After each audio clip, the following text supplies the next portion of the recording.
नमस्कार साथियों, ना रुकना है ना थकना है, बस मेहनत करके लक्ष्य को पाना है। इन्हीं शुभकामनाओं के साथ हम शुरुआत करते हैं आज के क्लास की। आज के क्लास में हम राजस्थान के भूगोल के संदर्भ में हाड़ौती के पठार का अध्ययन करेंगे। यद्यपि हमने हाड़ौती के पठार के बारे में अब तक क्या क्या पढ़ा है, तो देखिए हाड़ौती के पठार के बारे में हमने जो यह हाड़ौती का पठार है, इसकी सबसे पहले उत्पत्ति के बारे में पढ़ा कि इसकी उत्पत्ति कैसे हुई। उसके बाद इसके विस्तार के बारे में पढ़ा कि इसका विस्तार राजस्थान में कहां पर है, कौन से जिलों में है। इसके बाद इस हाड़ौती के पठार की विशेषताओं को हमने पढ़ा, इसकी महत्वपूर्ण विशेषताओं और अन्य विशेषताओं को भी हमने पढ़ा है। और आज हम बात करेंगे हाड़ौती के पठार का वर्गीकरण कि जिस जो हाड़ौती का हमारा पठार है, इसको कितने भागों में बांटा गया है और उसका विस्तार राजस्थान के कौन कौन से जिलों में, और उसके बाद जो वर्गीकरण किया गया है उसका और किस प्रकार विभाजन किया गया है और उनकी क्या क्या विशेषता है, इन सभी के बारे में हम लोग बात करेंगे हाड़ौती के पठार के वर्गीकरण के अंतर्गत। तो शुरुआत करते हैं हाड़ौती के पठार के वर्गीकरण की। इसे विंध्य कगार क्षेत्र में और दक्कन के पठार में विभाजित किया गया है। विंध्य कगार क्षेत्र जिसका विस्तार कोटा, बूंदी और 12 जिलों में है, और दक्कन के पठार का जो विस्तार है वह झालावाड़ जिलों में, यहां हमने अध्ययन किया। अब इसी कड़ी में आज हम बात करने वाले हैं कि जो यह हाड़ौती के पठार के विंध्य कगार क्षेत्र है या जो दक्कन का पठार है, इसको और कितने भागों में विभाजित किया गया है और वहां से किस तरह से प्रश्न हमसे पूछे जाते हैं। बिल्कुल छोटा ही पोर्शन है, लेकिन यहां से प्रश्न पूछे जाने की संभावना सबसे ज्यादा है। और वर्तमान के यदि प्रश्न पत्रों का अवलोकन करें तो इससे सबसे ज्यादा प्रश्न पूछे गए। तो सबसे पहले तो हम उन छोटे छोटे पार्ट्स की बात करते हैं जहां से प्रश्न बन सकते हैं। तो बात करते हैं अर्धचंद्राकार पहाड़ियों की कि जो विंध्य कगार क्षेत्र है, विंध्य कगार क्षेत्र क्या है, इसके बारे में हमने अध्ययन किया था कि विंध्य कगार क्षेत्र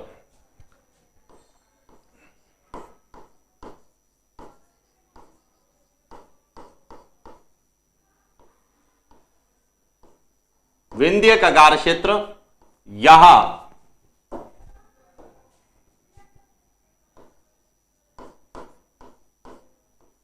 कोटा,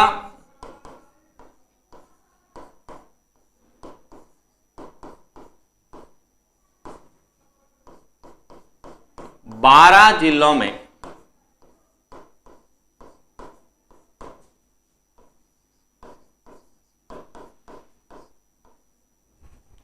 चंबल तथा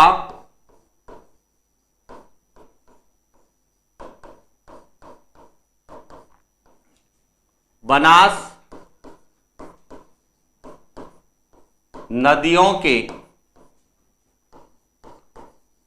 मध्य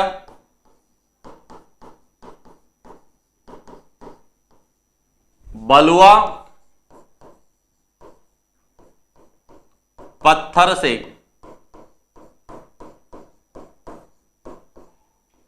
निर्मित चट्टानी या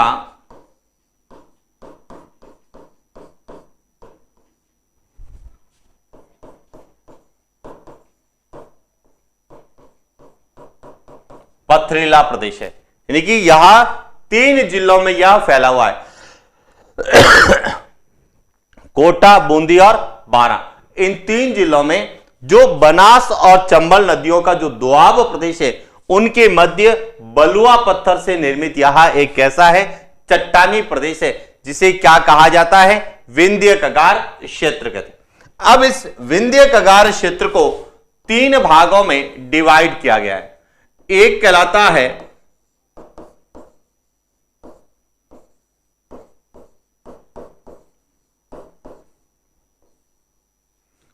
अर्धचंद्राकार पहाड़ियां, दूसरा कहलाता है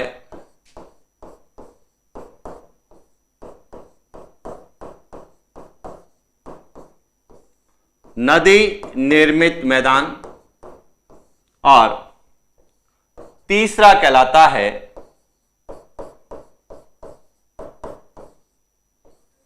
शाहाबाद,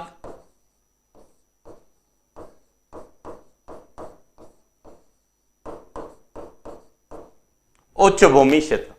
अब जो अर्धचंद्राकार पहाड़ियां हैं, इसमें 4 पहाड़ियां हैं।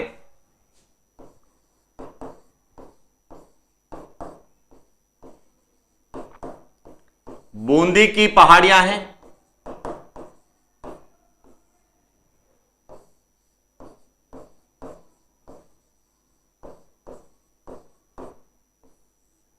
मुकुंदरा की पहाड़ियां हैं,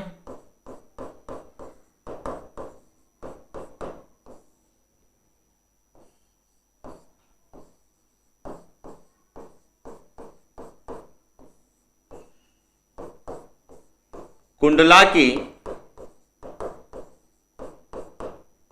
पहाड़ियां हैं और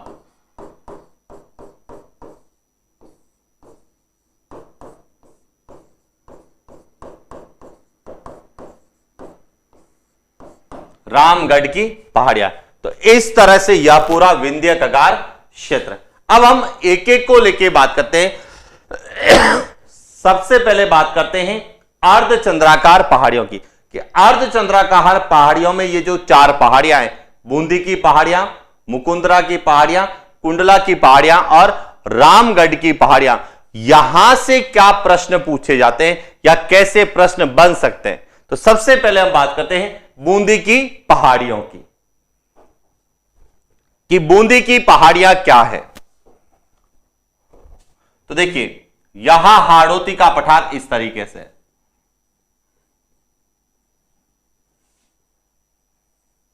इस तरह से हाड़ौती का पठार है और इस हाड़ौती के पठार में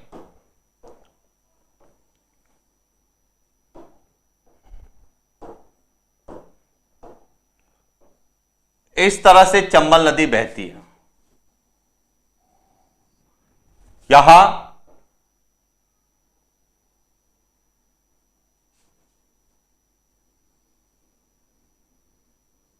चंबल नदी का बहाव क्षेत्र है और यहां जो दक्षिण का भाग है, यहां पूरा दक्कन का पठार है, ऊपर वाला जो है विंध्य कगार क्षेत्र। अब विंध्य कगार क्षेत्र में जो बूंदी में पहाड़ियां हैं,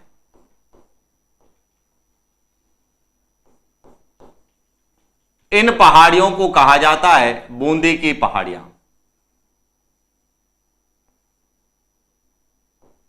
यहां तो होगी बूंदी की पहाड़ियां। इसी तरह से कोटा और झालावाड़ में जो कुछ पहाड़ियों का विस्तार है, इन पहाड़ियों को कहा जाता है कुंडला की पहाड़ियां, जो कि कोटा और झालावाड़ में मुख्यतः इसका विस्तार कहां पर है, कोटा में।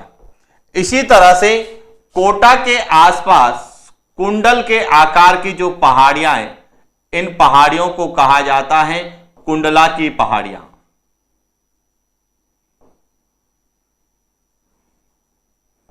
क्योंकि कुंडल के आकार की है।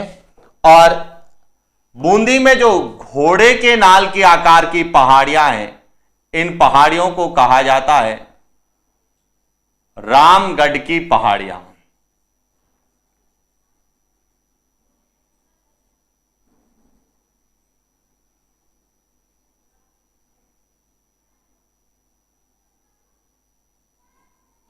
तो यहां जो है पहाड़ियां हैं, यहां 4 पहाड़ियां हैं। कौन कौन सी हैं? यहां कहलाती है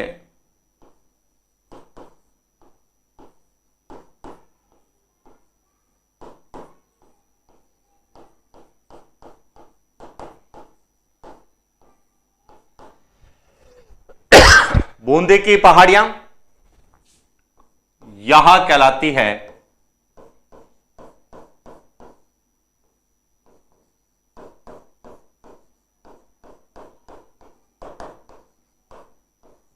रामगढ़ की पहाड़ियां, यहां है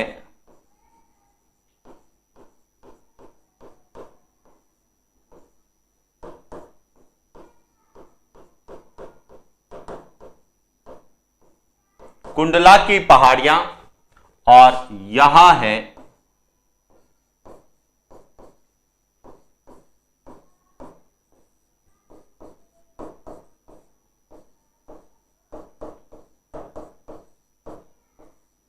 मुकुंदरा की पहाड़ियां। अब देखिए, इसमें सबसे पहले हम बात करते हैं बूंदी की पहाड़ियां क्या है।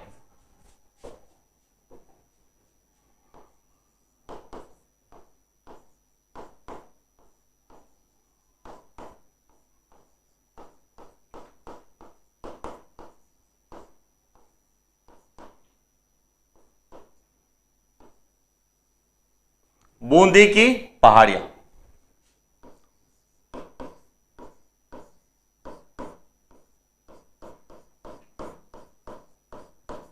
बूंदी जिले में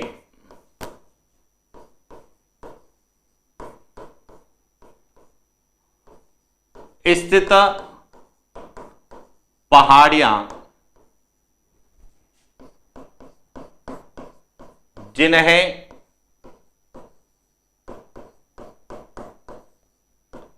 स्थानीय भाषा में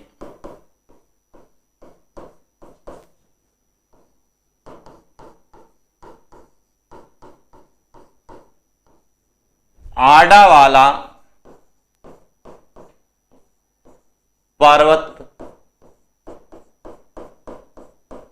कहा जाता है। यानी कि बूंदी की पहाड़ियां क्या हैं कि बूंदी जिले में जो पहाड़ियां हैं उन्हें स्थानीय भाषा में क्या कहते हैं, आडावाला पर्वत कहते हैं। ये कई बार डायरेक्ट पूछा जाता है कि आडावाला पर्वत किस जिले में है, तो बूंदी जिले में, क्योंकि बूंदी की जो पहाड़ियों को स्थानीय भाषा में आडावाला पर्वत के नाम से जाना जाता है। और बूंदी की पहाड़ियों की जो सर्वोच्च चोटी है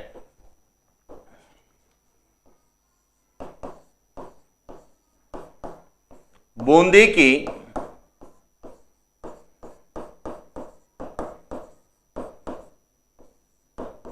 पहाड़ियों की सर्वोच्च चोटी, बूंदी की पहाड़ियों की जो सर्वोच्च चोटी है उसका नाम है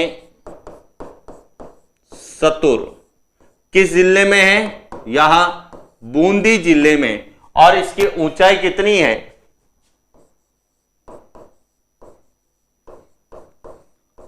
353 मीटर है। तो दूसरा पॉइंट भी आपको याद रखना है कि आपसे पूछा जाए कि बूंदी की पहाड़ियों की सर्वोच्च चोटी कौन सी है, तो वह सतुर है। किस जिले में है, बूंदी जिले में। और इसकी ऊंचाई कितनी है, 353 मीटर है। अब यहां जो सबसे इंपॉर्टेंट प्रश्न आता है, कई बार पूछा जाता है बूंदी का सर्वोच्च शिखर कौन सा है, तो बूंदी का सर्वोच्च शिखर भी कौन सा है, सतुर है। क्योंकि यहां भी बूंदी की पहाड़ियों में बूंदी जिले में है और यह बूंदी जिले की सबसे ऊंची चोटी है। तो बूंदी की पहाड़ियों को लेकर आपको कोई डाउट नहीं होना चाहिए कि बूंदी की पहाड़ियां या हाड़ौती के पठार में जो विंध्य कगार क्षेत्र है, विंध्य कगार क्षेत्र में बूंदी जिले में स्थित पहाड़ियां हैं जिन्हें स्थानीय भाषा में आडावाला पर्वत कहते हैं। और इसकी सबसे ऊंची चोटी कौन सी है, सतुर है। क्लियर हो गया, ये तो थी बूंदी की पहाड़ियां। अब दूसरी हम बात करते हैं मुकुंदरा की पहाड़ियां। अब मुकुंदरा की जो पहाड़ियां हैं जिसे हम मुकुंदरा हिल्स के नाम से जानते हैं, तो मुकुंदरा की पहाड़ियां यहां कोटा और झालावाड़ में, लेकिन इसका सर्वाधिक विस्तार कहां पर है, कोटा में। तो बात करते हैं मुकुंदरा की पहाड़ियों की।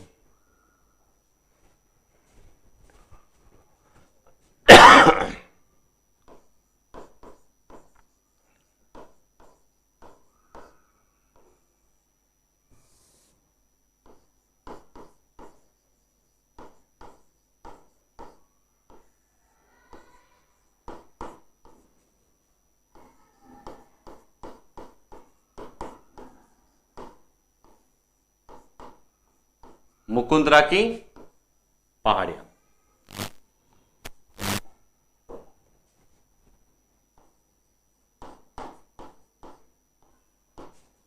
कोटा,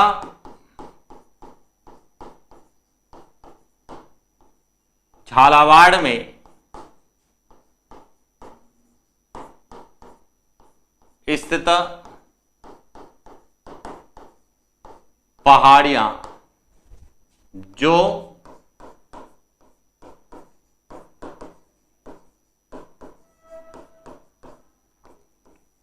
विंध्याचल का भाग है,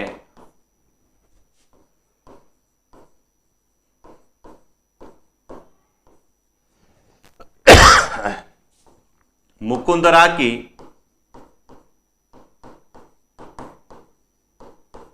पहाड़ियां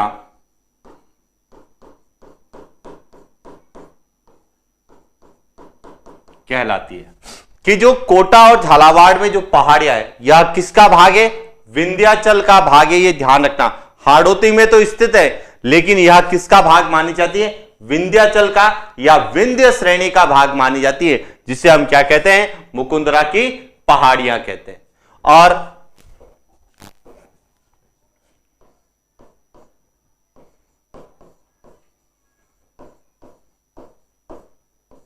मुकुंदरा की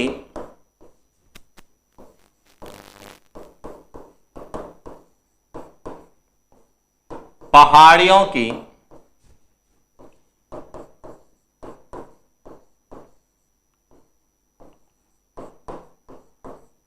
सर्वोच्च चोटी, मुकुंदरा की पहाड़ियों की जो सर्वोच्च चोटी है, जिसका नाम है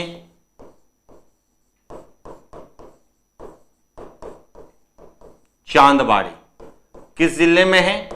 कोटा जिले में है। और इसकी ऊंचाई कितनी है?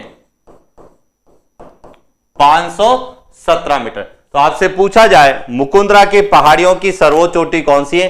चांदबाड़ी है। और इसकी ऊंचाई कितनी है? 517 मीटर। अब यहां जो पहाड़ियां हैं, चांदबाड़ी जो है,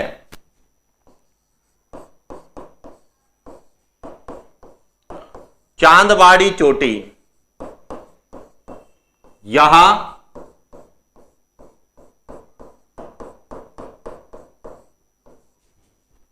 हाड़ौती के पठार की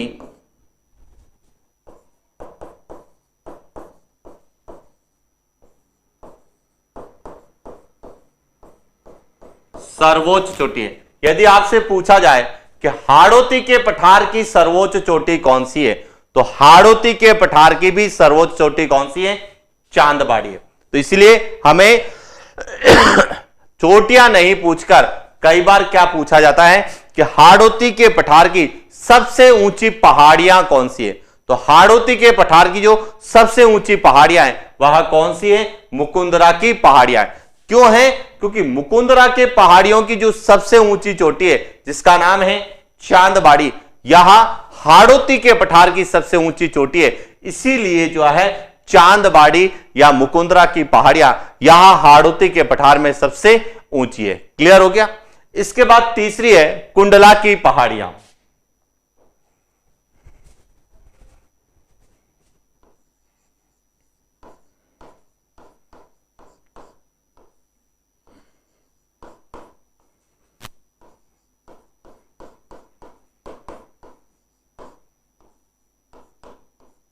कुंडला की पहाड़ियां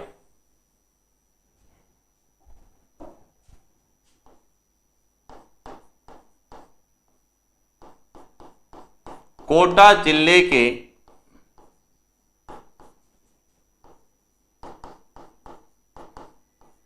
आसपास स्थित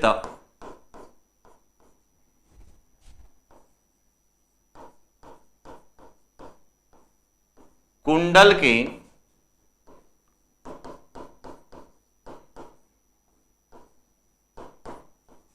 आकार की पहाड़ियां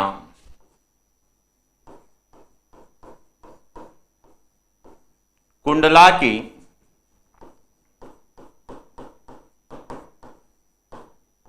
पहाड़ियां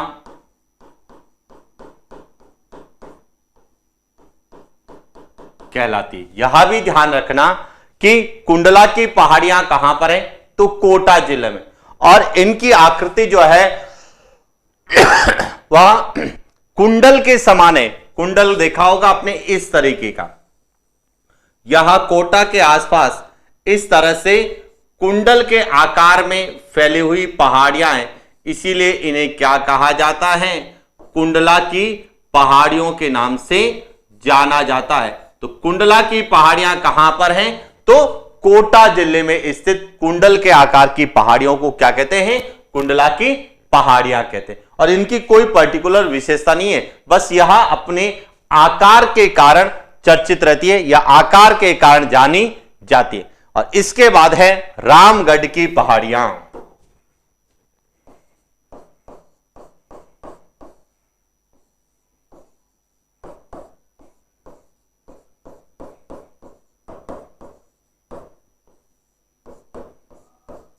रामगढ़ की पहाड़ियां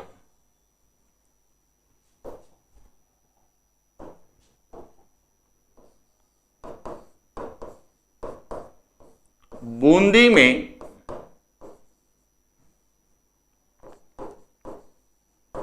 स्थित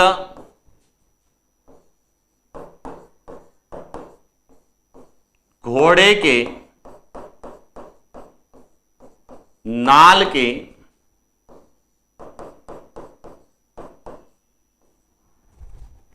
आकार की अर्ध चंद्राकार पहाड़ियां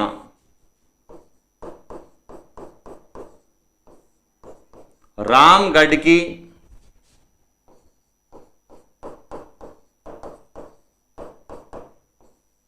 पहाड़ियां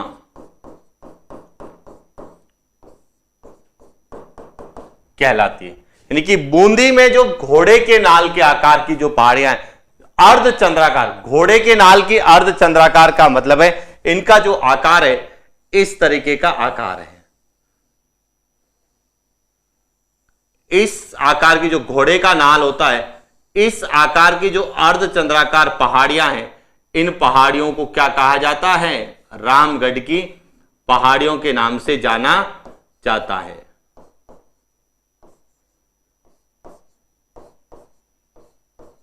तो यह जो घोड़े के नाल की अर्ध चंद्राकार पहाड़ियां हैं, यह एग्जाम में सबसे ज्यादा पूछी जाती है। कई किताबों में रामगढ़ की पहाड़ियां बूंदी से 12 तक बताई गई है, लेकिन 12 में जो है वह रामगढ़ क्रेटर है, जबकि बूंद रामगढ़ की पहाड़ियां पूछी जाती है घोड़े के नाल के आकार की। तो यह कहां पर है?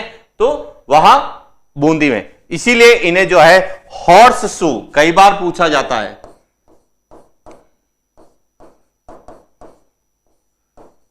हॉर्स शू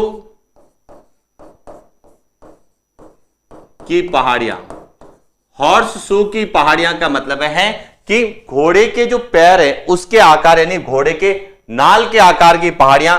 तब भी उत्तर कौन सा होगा?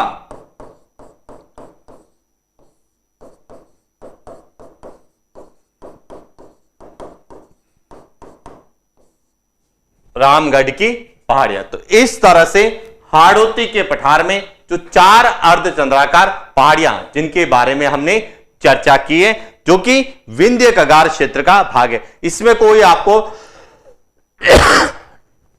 डाउट नहीं होना चाहिए कि कौन सी पहाड़ियां कहां पर हैं और उनकी क्या विशेषता है। या तो आपसे विशेषता पूछी जाएगी या फिर पर्टिकुलर किस जिले में है या किस भौतिक प्रदेश में या भौतिक प्रदेश के अंतर्गत वह किसका भाग है। तो ये चारों ही जो अर्धचंद्राकार पहाड़ियां हमने पढ़ी है, यह हाड़ौती के पठार में है, यह विंध्य कगार क्षेत्र का भाग है और यह हाड़ौती के पठार के मुख्य रूप से बूंदी, कोटा जिलों में यह विस्तृत है। क्लियर हो गया?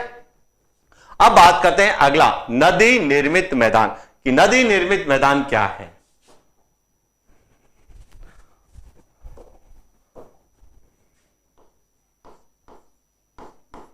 नदी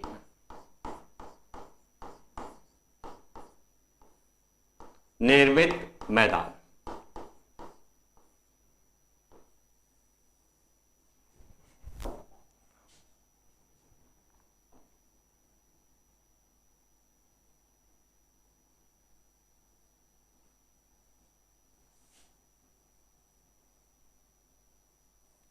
यहां हाड़ौती का पठार है,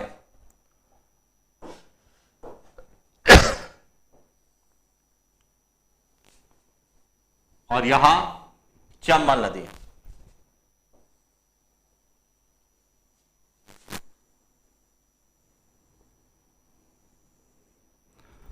तो चंबल नदी जो है यहां बूंदी से लगाकर कोटा में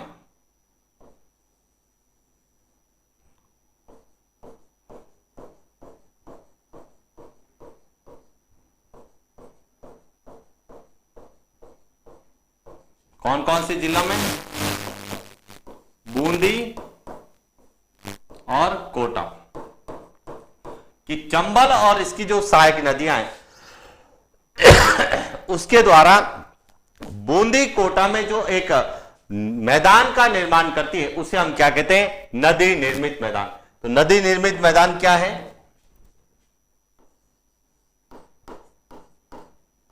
कोटा बूंदी में चंबल एवं उसकी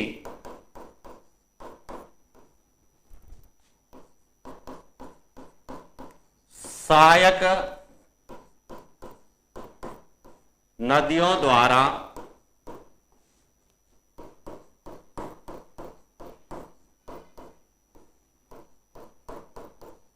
निर्मित मैदान, जिसमें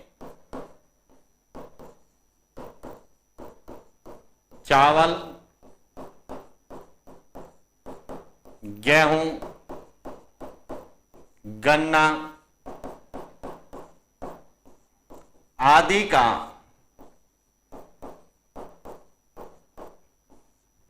उत्पादन होता है। यानी कि अब देखिए यहां जो नदी निर्मित मैदान है यहां दो ही जिलों में, बूंदी और कोटा में। क्यों? क्योंकि चंबल नदी जो है यह चित्तौड़गढ़ से राजस्थान में प्रवेश करती है, 84गढ़ चित्तौड़गढ़ से, फिर यह बूंदी और कोटा में बहने के बाद सवाई माधोपुर, करौली और धौलपुर। तो यहां जो नदी है चंबल नदी हाड़ौती के पठार के दो जिलों में ही बहती है, लेकिन जो चंबल की सहायक नदियां हैं वहां बारा और झालावाड़ में भी बहती है।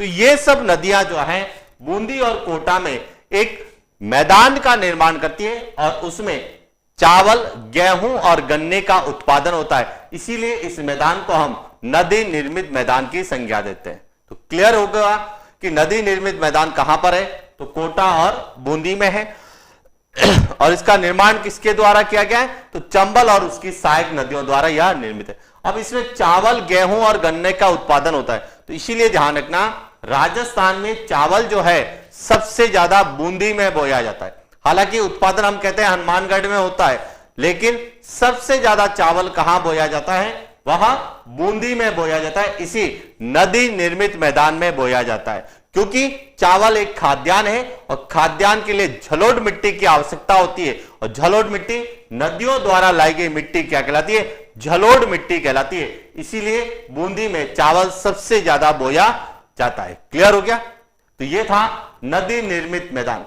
इसके बाद आता है शाहाबाद उच्च भूमि क्षेत्र। तो देखिए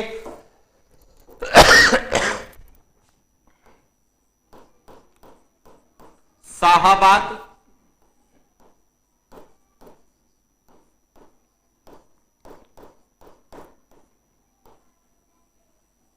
उच्च भूमि। अब शाहाबाद उच्च भूमि क्या है कि जो बारा का पूर्वी भाग है, जिसे हम पूर्वी बारा कहते हैं, पूर्वी बारा में जो उच्च भूमि क्षेत्र है,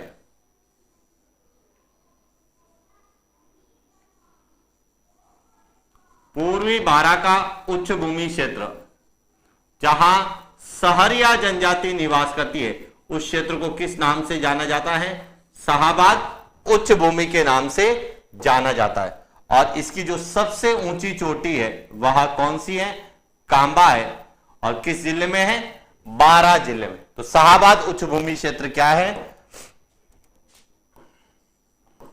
पूर्वी बारा में स्थित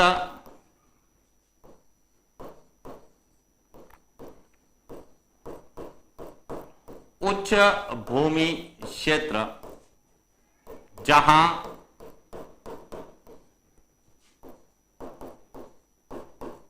सहरिया जनजाति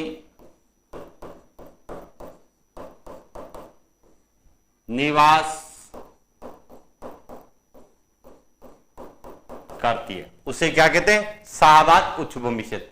और सहरिया जनजाति राजस्थान में सबसे ज्यादा 12 जिले में निवास करती है और 12 जिले की किशनगंज और शाहाबाद तहसीलों में सबसे ज्यादा इसका निवास है और इसीलिए यह पूरा क्षेत्र जो है शाहाबाद उच्च भूमि के नाम से जानते हैं। और सहरिया जनजाति के बारे में हमने पहले भी अध्ययन किया है। क्या अध्ययन किया है? कि जो सहरिया जनजाति है यह राजस्थान की एकमात्र जनजाति जिसका या जो भारत की आदिम जनजाति सूची में शामिल है। दूसरा हमने यह भी किया है कि सहरिया जनजाति जो है यह किशनगंज और शाहाबाद तहसीलों में निवास करती है और इनका जो सबसे बड़ा तीर्थ है वह सीताबाड़ी तीर्थ है जो कि केलवाड़ा 12 जिले में, जहां पर सहरिया जनजाति का सबसे बड़ा मेला जिसे हम सहरिया जनजाति के कुंभ के नाम से जानते हैं। यह चर्चा हमने जब हाड़ौती के पठार की विशेषताएं पढ़ी थी तो उसमें इसके बारे में हमने अध्ययन किया था। अब बात करते हैं कि शाहाबाद जो उच्च भूमि है इसकी सबसे ऊंची चोटी, यहां जो है सबसे ऊंची चोटी, इसका नाम क्या है? कांबा।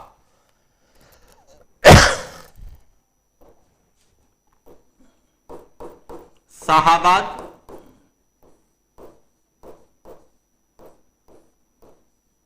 उच्च भूमि ऑब्लिक 12 जिले की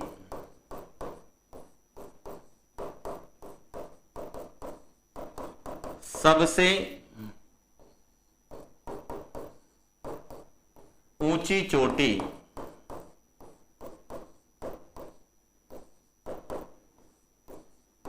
कांबा है। कितनी है? 456 मीटर। तो 12 जिले की या शाहाबाद उच्च भूमि क्षेत्र की सबसे ऊंची चोटी कौन सी है? वह कांबा है। तो ये था पूरा विंध्य कगार क्षेत्र। विंध्य कगार क्षेत्र को में अर्धचंद्राकार पहाड़ियां हैं, नदी निर्मित मैदान है और शाहाबाद उच्च भूमि क्षेत्र है। तो आपको सब चीजें पता होनी चाहिए कि विंध्य कगार क्षेत्र का विस्तार कौन कौन से जिलों में है, शाहाबाद उच्च भूमि क्षेत्र का विस्तार कौन से जिलों में और क्या विशेषता है, और नदी निर्मित मैदान का विस्तार कौन से जिलों में है और इसकी क्या विशेषता है। एक और चीज ध्यान रखना कि शाहाबाद उच्च भूमि क्षेत्र के बारे में हमने यह भी पढ़ा है कि यह राजस्थान का 15वां कंजर्वेशन रिजर्व भी है और क्षेत्रफल की दृष्टि से सबसे बड़ा कंजर्वेशन रिजर्व है। तो यह करंट अफेयर्स के आधार पर पूछे जाने की संभावना ज्यादा है। क्लियर हो गया? इसके बाद हम बात करते हैं दक्कन का पठार, जिसको हमने कितने भागों में बांटा है? 2 भागों में बांटा है। तो बात करते हैं दक्कन के पठार की।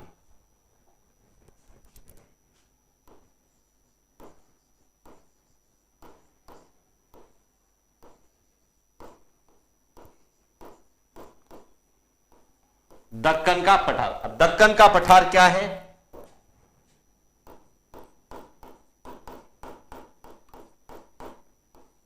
हाड़ौती के पठार के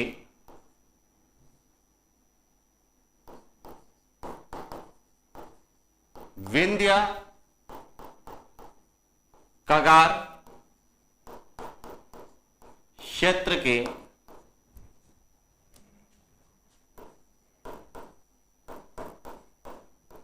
दक्षिण में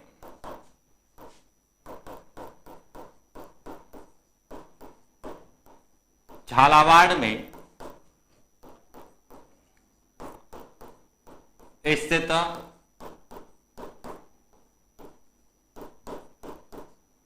पठारी क्षेत्र दक्कन का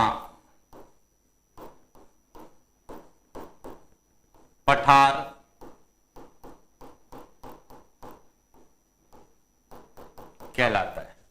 कि जो विंध्य कगार क्षेत्र है उसके दक्षिण में जो पठारी क्षेत्र है जिसका विस्तार झालावाड़ में, उसे हम दक्कन का पठार कहते हैं। अब दक्कन के पठार को भी कितने भागों में बांटा गया है? 2 भागों में बांटा गया है। एक कहलाता है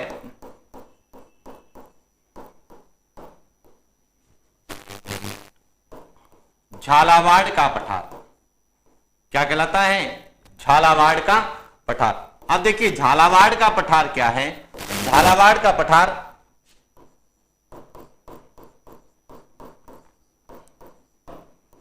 झालावाड़ में स्थित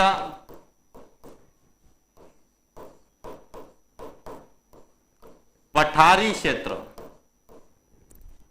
जो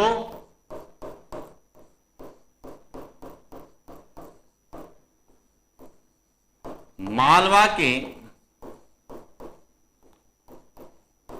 पठार का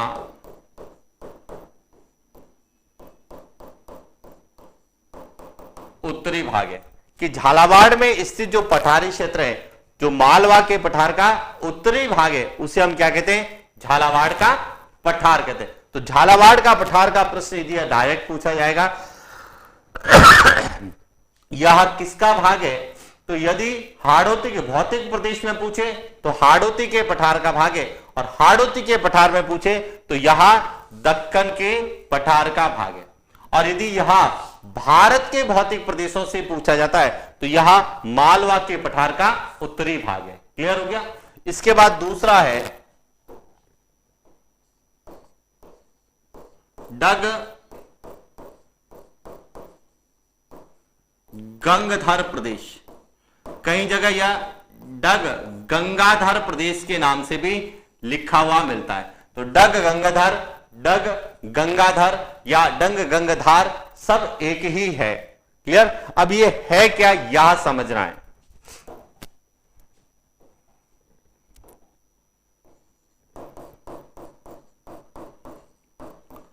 झालावाड़ के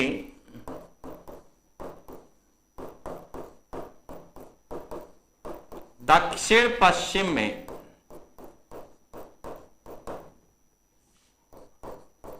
स्थित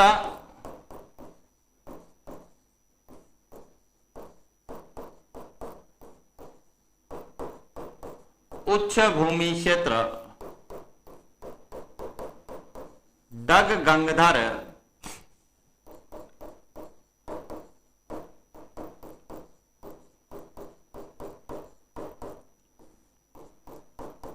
प्रदेश कहलाता है। तो डग गंगाधर प्रदेश क्या है कि जो झालावाड़ का दक्षिण पश्चिमी भाग है उस दक्षिण पश्चिम में इस झालावाड़ के पठार से कुछ उच्च भूमि पर स्थित जो पठारी क्षेत्र है उसे डग गंगाधर प्रदेश की संज्ञा दी गई। तो ये था हाड़ौती के पठार का पूरा वर्गीकरण। इसके बाद एक लास्ट जो चीज हमें पूछी जाती है जिसके बारे में सबसे ज्यादा प्रश्न पूछे गए हैं जिसे हम कहते हैं महान सीमा भ्रंश या ग्रेट बाउंड्री फॉल्ट। अब ग्रेट बाउंड्री फॉल्ट या महान सीमा भ्रंश क्या है यह भी आपको समझना है, जो हमें एग्जाम में कई बार पूछी जाती है। तो बात करते हैं महान सीमा भ्रंश की।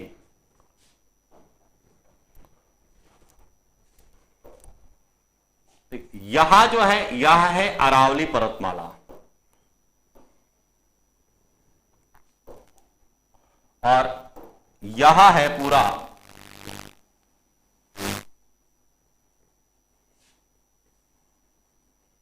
हाड़ौती का पठार।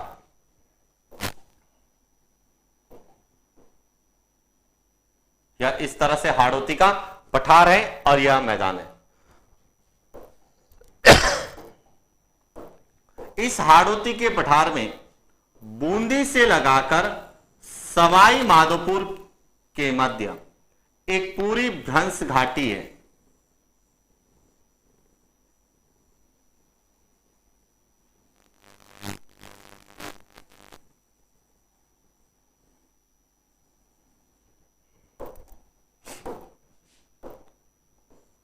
कहां से शुरू होती है?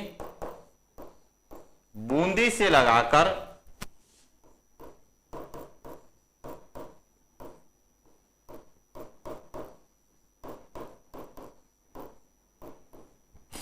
सवाई माधोपुर। और यह कहां है? हाड़ौती के पठार में, यह ध्यान रखना।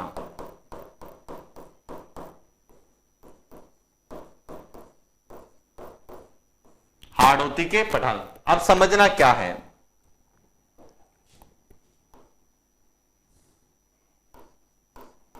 महान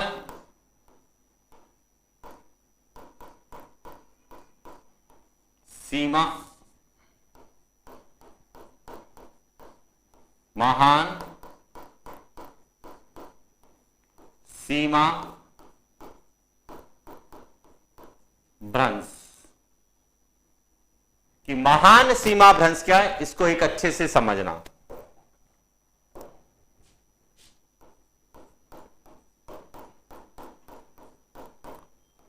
हाड़ौती के पठार के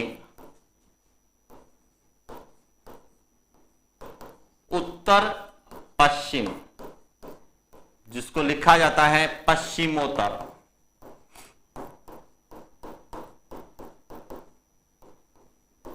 में बूंदी की पहाड़ियों से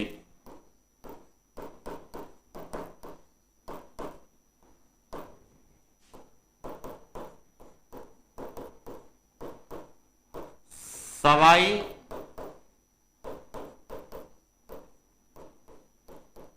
माधोपुर की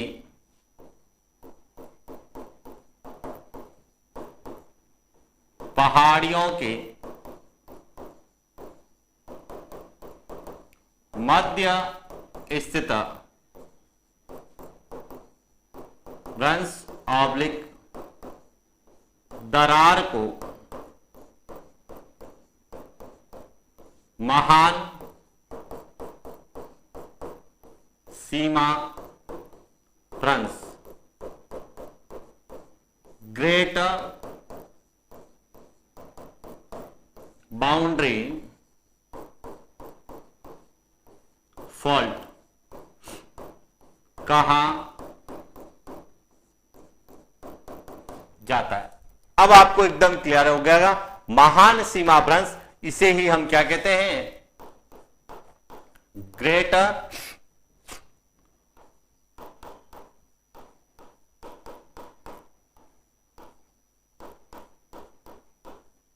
बाउंड्री फॉल्ट।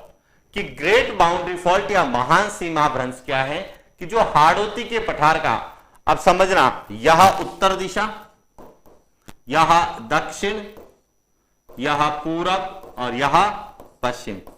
तो हाड़ौती के पठार के उत्तर पश्चिम, जिसे हम लिखते हैं पश्चिमोत्तर में, बूंदी की पहाड़ियों से शुरू होती है और सवाई माधोपुर की पहाड़ियों के मध्य जो दरार है, एक पूरी क्या है? यह दरार है, भ्रंश है। इस तरह से पहाड़ियां हैं और इस तरह से पहाड़ियां हैं, और इन पहाड़ियों के बीच में यह एक पूरी क्या है? दरार है। और इस दरार को क्या कहा जाता है? महान सीमा भ्रंश कहते हैं। अब हमारा प्रश्न क्या आता है, समझना। प्रश्न पूछा जाता है कि हाड़ौती का पठार और यह क्या है? अरावली।